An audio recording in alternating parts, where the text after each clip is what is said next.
Hey, what's up, everybody? Thanks for watching again. You've sent us a bunch of questions. I appreciate it. Today, we are talking about writing and recording.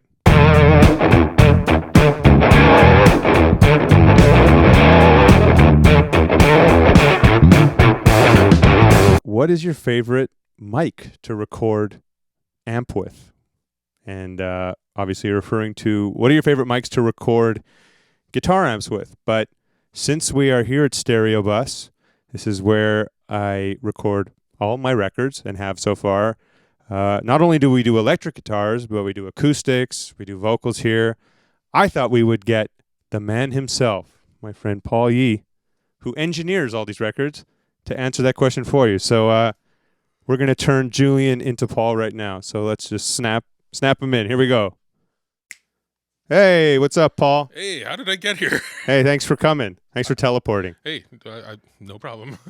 Okay, so I really don't know shit when it comes to what we're actually using. I just know that I put all my faith in you because you just have the best ears and you just know how to make everything sound amazing. So what do we use? Thank you. Well, for recording your electric guitars, I mean, my default is pretty standard. Like I love a Royer 121 ribbon and a 57 together. In combination, you can get a multitude of sounds that way. We can augment that sound by adding a condenser. And often with you, there's always a lot of room mics involved. So those will be condensers as well. Large diaphragm, usually. Pretty simple stuff. If we're going for any sort of like really weird sounds, sometimes we do. If it's a really like bright sound, I might choose like a brighter dynamic microphone or a darker ribbon if we're looking for something really syrupy, but it's usually around a ribbon and a dynamic all the time. After the microphones, though, the mic pre's are pretty important to the sound, and that's usually a combination of some kind of 1073-ish and Chandler Germanium. Shout out Chandler, best guitar recording preamp ever. What about acoustics? I typically go for a MicTech C5. Just one single small diaphragm condenser on the acoustics. If I'm going stereo, I'll use a pair of them, or maybe a pair of 251s behind in the room a little bit just to spread it out. But typically, one mic, MicTech C5. The first two records, How Long and Headway, like my favorite acoustic guitar is your Morgan. No way. That's the acoustic that's on both those records throughout. There's something magic about that guitar too. I don't know what it is. It just maybe it's just like so worked in and just so perfect for recording. It definitely is worked in. But I associate it with you. It's very, very much the same sound as Murray's Larrivee. Yeah. And made by the same guy. That's right. Yeah. Well, that's awesome, man. Thanks so much for the info there. No problem. Want us to snap you back into the control room? Yeah, that would feel good. Okay. 1, 2, 3. Hey, man, you all right? Whew. Yeah, that was weird. That was super weird. Where were you? I don't know. It was dark. Were you falling? I was falling. Jeez, for like 4 minutes? In love. What? With who? You. Next question. What is your approach to vocal melodies? Staying within keynotes or just hum away? For writing vocal melodies, it really just comes from humming and singing and not thinking about anything outside of subconsciously singing. And sometimes there are words attached to that, and that will start a song. Sometimes there aren't words, and then I just write words to it. But I don't sit down and go, I think from a tonic to a third to a four would make a nice... No, I just sing, or I might be noodling on the guitar, and I come up with a melody that way. So the song, Nobody Else, that was written, and I had the verse. Yeah, we had big plans. Whatever, that whole thing. And I remember making just a work tape of it, and I know I jumped the gun. Whatever, played this part. And then I just went, I don't wanna, or something like that. It was just instinct, pure in the moment. And it was like, that kind of could be strong as a melody, but it came from a guitar line. That I don't wanna find. And that became the chorus melody. So yeah, sometimes it's from guitar, but often it's just from humming. Okay, talking about drums, do you come up with drum parts yourself or write a song and then bring it to the band? A little bit of both. Usually, when I have a song that potentially is going to be on a record, I'll program them and demo them, and I have a very clear idea of what I want the drums to be doing. I kind of get it like 80% of the way, and then because I'm not a drummer, of course, I take it to said drummer on the session and go, here's an outline of what I'm hearing. Please do it better. Do it the right way. And that involves certain instincts from drummers that, do their own thing.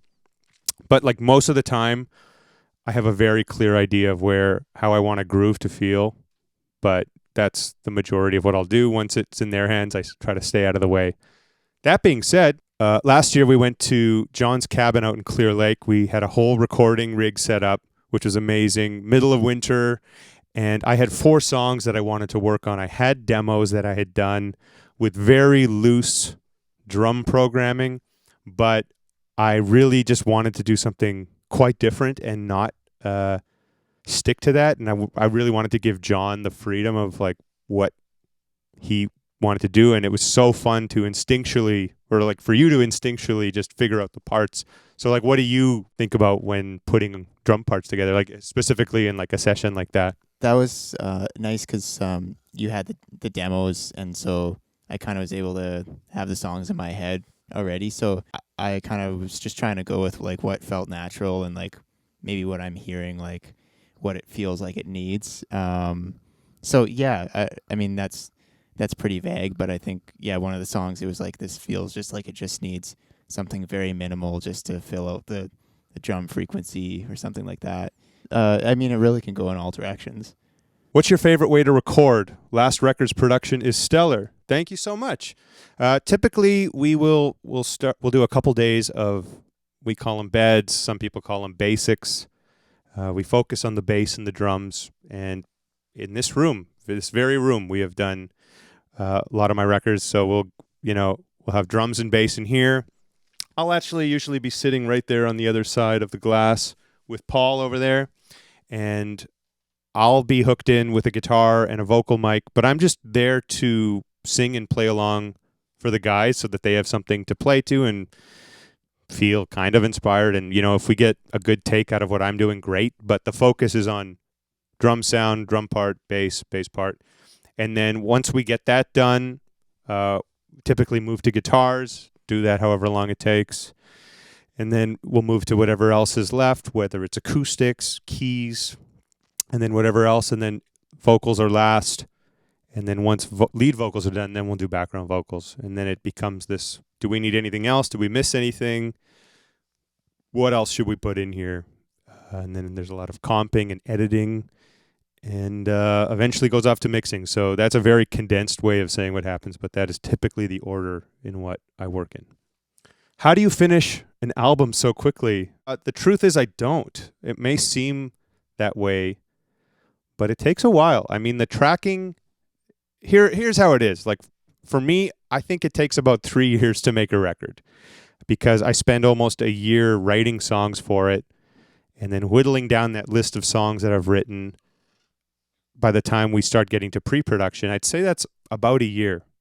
And then once we start recording until we're actually done editing, comping, setting up for mixing, that could be a few months typically. And then a lot of times you're waiting around other people's schedules. So maybe the mixer can't do it till July, or the mastering guy can't do it till then. So you're like at the mercy of other people's schedules. And it just stretches things out. And then once you have the finished product, of course, you have to think about artwork. You have to think about marketing. You have to think about campaign and building. And you want to give yourself months and months to plan and release things and singles. So that whole process, if you do it the right way, which maybe I don't know what the right way is, but the way I've done it and like to do it is give yourself a lot of time. So even though it seems like maybe I put out a record quickly, I don't. When my record How Long came out at the beginning of 2019, which was actually just the 5-year anniversary a week ago, which is kind of cool. I've already started writing songs for the next record, Headway, and even though we started, it released in January 2019, we started recording Headway December 2019, but Headway didn't come out till March 2021. So there's a whole lot of time that it takes to record, plan. What you don't see, it's kind of interesting. I need to make it clear that I'm not referring to like the Mile End records, because that's essentially just I go in one night, record, we film. Once I think I have the tracks that I like, I'll actually just send it to Paul, and Paul mixes it. And the process is a lot longer because it's not like a record where songs were written. It was all improvised material. So I'm just referring to the records themselves. So I hope that answers that. How do you come up with guitar parts? Well, basically, I start from the bottom up. I try to just start with simple rhythm parts that support the song, stay out of the vocal, and then once we get into it, it's a matter of finding some hooky parts, making the choruses impactful, adding little things to the verses, if there's a solo, if there's a hook line. I'm just always wanting to experiment with sounds and textures and all these things. And every album is different. I feel like depending what I'm listening to, I keep getting inspired. We were talking in one of the other questions about what we were listening to a lot. And some of that production on some of the stuff we've been listening to is really interesting, and it keeps making me want to explore new sounds. But it's just about layering, and then once I have a lot of things on a track, it's about taking it away and making moments for all of them so that it's not all these tracks at the same time. There's a lot of adding, subtracting, adding 2 steps forward, 1 step backwards until it feels right, because there's also drums, bass, vocals, keys. There's a lot of things going on. It's not just about guitar, but obviously that is the tool that I use outside of my voice, singing, to express myself. So I just really have fun with putting guitar parts together, and those are some of the funnest days to just build those puzzles and make pieces, art pieces, essentially. All right, how to start as a songwriter. It's so hard for me to start a lyric or a song. Yeah, just like singing, just like anything, you have to start somewhere, and anything that's new is really tough. I think I wrote my first song like 20 years ago and wrote a lot of bad songs, and it doesn't matter. As long as you write songs, that's all important. The more you do it, it's like going to the gym, conditioning, you get stronger, and things start to, make more sense in the sense of like what you want to say and how you want to say it and how you want to structure a song. I still feel like I'm always having to work at it because, especially if I don't do it for a long time, I feel like I'm very out of shape with songwriting. So it's very difficult, but you have to just be honest and authentic and write what you want to write, and don't try to write what you think people want to hear. I think that's the most important part. And if it's lyrics that are hard for you, just write what's on your mind, or co-write with other people and see if you guys can come up with something together. All right, what is the meaning behind the song Feel This Way Too for me? That song was written at a time where I had just moved for the second time to a brand new place. And I felt at that time that I had been moving around a lot. I've been used to living in the same city for the majority of my life at that point, and it got to a point where it's like I couldn't even keep track of not only where I was, but kind of where I was at mentally or just as a person anymore. And I started to think about all the things that I never really thought about. Like I was thinking about things back home that I was missing. I was, starting to think about the people in my life that I was missing a lot more and not really realizing how important they were in my life. And it was just the song is basically identifying those feelings, and it's not a sad song. It's just a reflective song about being aware of where you're at a certain time of your life, essentially. Can we expect more How I Made a Song episodes? For any of you that don't know, this is a series on my YouTube where I just open up the sessions from my records and break them down and talk about the production that went into them and the idea behind the songs and all that fun stuff. I really enjoy making those videos. If you guys keep watching them, I will continue to make them whenever I make new music. So let me know in the comments if you want me to make more of those episodes. What inspires you lyrically? That's a great question. For me, it's 90% of the time my own experiences in my own life with feelings and relationships and events. On my last record, Reasons Why, there was a lot of writing about other people's experiences, that people that I know, and felt compelled to write about and enjoyed kind of writing from a different perspective. But most of the time it's from my own experience. Do you write out your solos or improv them? That's a great question. Most of the time it starts as an improvised idea, and then once I think I find the right direction and potentially the right combination of notes, it becomes pretty written. There's songs like Get You Back or Angeline, I guess, that are not written solos. They're very improvised, but they have little checkpoints just because we've played them live so much. But all the rest of my songs have like a little solo in them, and those are all very written. I'll play them the same way when we play it live. But they started improvised. They started it with me just at home making a demo and just messing around, and then, oh, that might be cool. And I kind of put that down, and once we're in the studio, I either try to just re-record that or try to come up with something new. And sometimes it takes a long time.